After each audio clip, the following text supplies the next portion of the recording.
Joining us now is Levi Browde, Executive Director of the Falun Dafa Information Center. Levi, so your organization is a source for reliable information on the practice of Falun Gong, a spiritual practice that's currently persecuted in China by the Chinese Communist Party, and you spread awareness of the persecution and counter propaganda by the regime.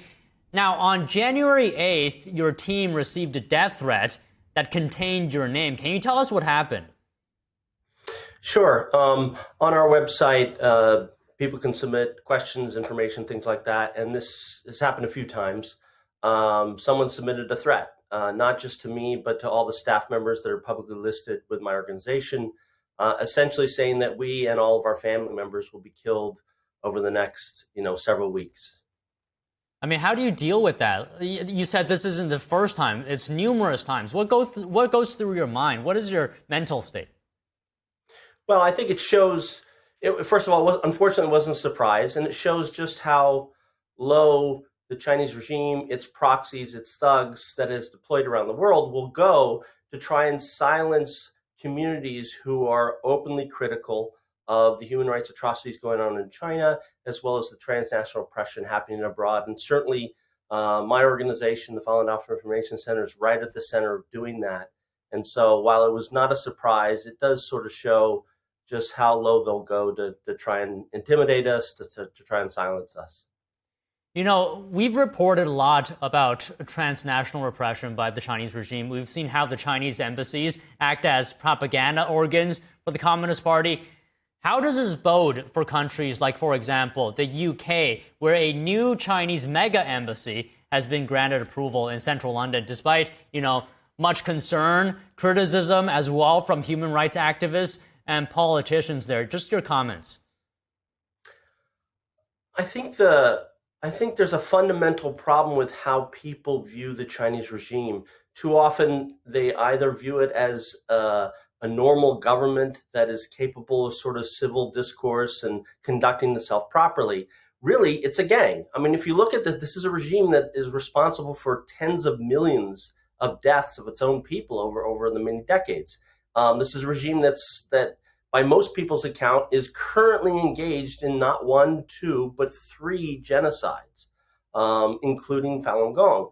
And so I think there needs to be a fundamental shift that when we're dealing with the Chinese regime, when we're dealing specifically with the Chinese Communist Party, we're dealing with a gang that is out to really destroy a lot of what we hold dear, certainly in the West, and it needs to be treated as such. And I think its track record, both inside China and again, its transnational oppression against people all around the world, I think bears that out. And that's really what we need to be looking at it when we see things like, should we approve such a super embassy in London or anything of that nature?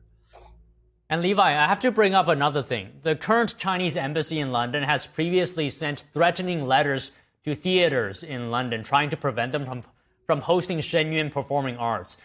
Can I ask you, why is Shenyun, which is an American dance company based in New York, why is it being targeted this way?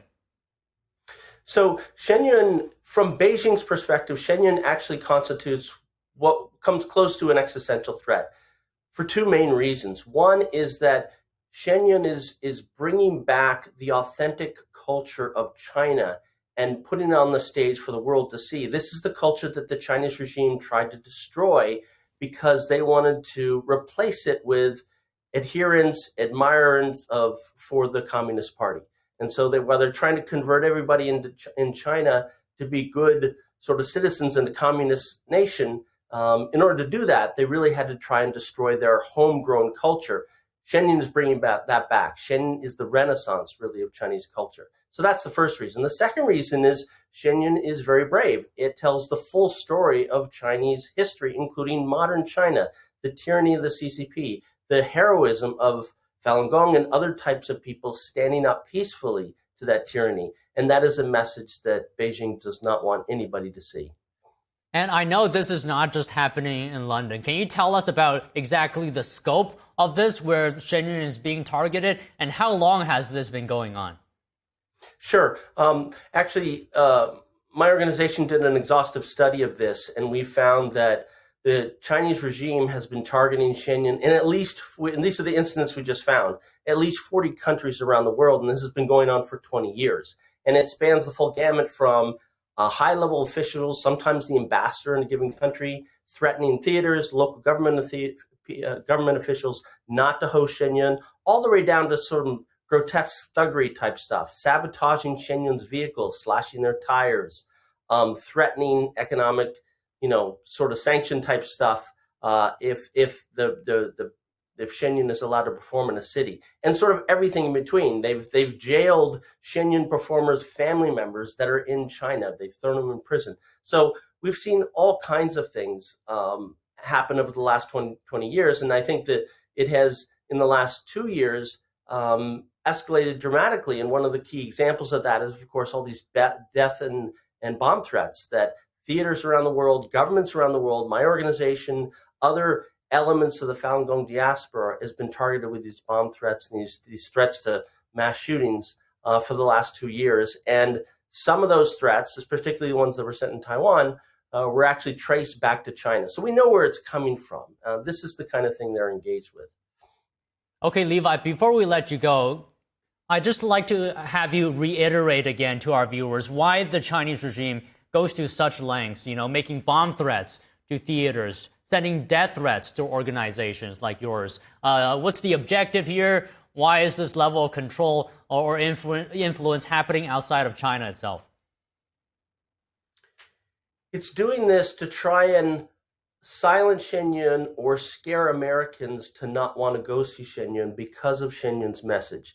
Shenyang shows that there is the authentic Chinese culture. What it really is a culture that the Chinese regime in Beijing has spent decades and billions of dollars trying to eradicate and destroy so they can really impose Marxism on people. And Shenyang is bringing all that back. Shenyang is also showing the tyranny of the CCP on stage, showing the heroism of Falun Gong. Beijing has spent billions and billions of dollars trying to convince the world that Falun Gong is somehow a weird group or dangerous group. And here you go to a Shenyang show and you see hopeful, inspiring, divinely inspired sort of messages on the stage brought to you by the artists of Shenyang who all practice Falun Gong. And so all of this terrifies Beijing. Okay, Levi, thank you so much for talking to us about this very important topic. Thank you so much.